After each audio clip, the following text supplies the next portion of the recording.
அதே போல் ஒரு மாணவனுக்கு வந்து மிகப்பெரிய ஊக்கம் வந்து இது போல் அவங்க பெற்றோரோட கூப்பிட்டு பாராட்டி மகிழ்விக்கிறது தான் மிகப்பெரிய ஊக்கமாக நான் கருதுனேன்.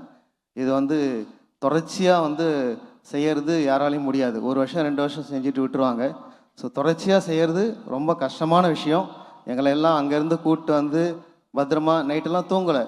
நான் தூங்கிட்டேன். என்னை எழுப்புனது என் பையன்தான். அந்த அளவுக்கு அவர் மேலே பிரியம் வச்சுருக்காப்புல. இன்னும் இங்கே இருக்கிற எல்லா பசங்களும் அது மாதிரி தான் இருப்பாங்கன்னு நினைக்கிறேன். இப்போ இந்த கல்விக்கு வந்து 3 பேர் முக்கியத்துவம் பண்ணியிருக்காங்க. ஒருத்தர் வந்து காமராஜர், கல்விக்கண் திறந்தவர் காமராஜர் தான்.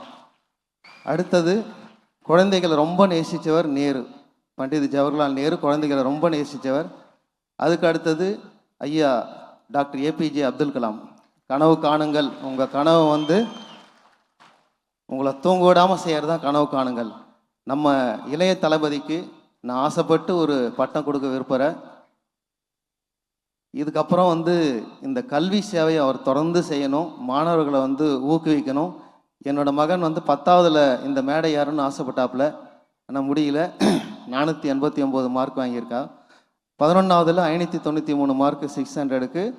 பட் வந்து 11ஆவதுக்கு கொடுக்கல. அதனால் 12ஆவதில் எப்படியாவது வாங்கியே ஆகணும்னு சொல்லிட்டு ரொம்ப முயற்சி பண்ணி ஸ்கூலுக்கு வந்து ஒரு நாள் கூட விடுப்பு எடுக்காமல் எல்லா நாளும் ஸ்கூலுக்கு வந்து ஸ்கூலில் வச்ச எல்லா டெஸ்ட்டும் அட்டன் பண்ணி எப்போல்லாம் கிளாஸ் வைக்கிறவங்களோ எல்லாத்தையுமே அவர் எழுதி இந்த மேடை இன்றைக்கி ஏறி இருக்கார். என்னோடய கனவு நனவாதோ இல்லையோ அவரோட கனவு நனவாகணும்னு தான் நான் நினைக்கிறேன். ஸோ இந்த கல்விக்கு இவ்வளோ பெரிய தொண்டு செய்கிறதால இன்றையிலேருந்து இளைய தளபதி அதோடு சேர்த்து இளைய காமராஜர்னு அழைக்கணும்னு நான் வேண்டிக்கிறேன். தேங்க்யூ. Thank you so much.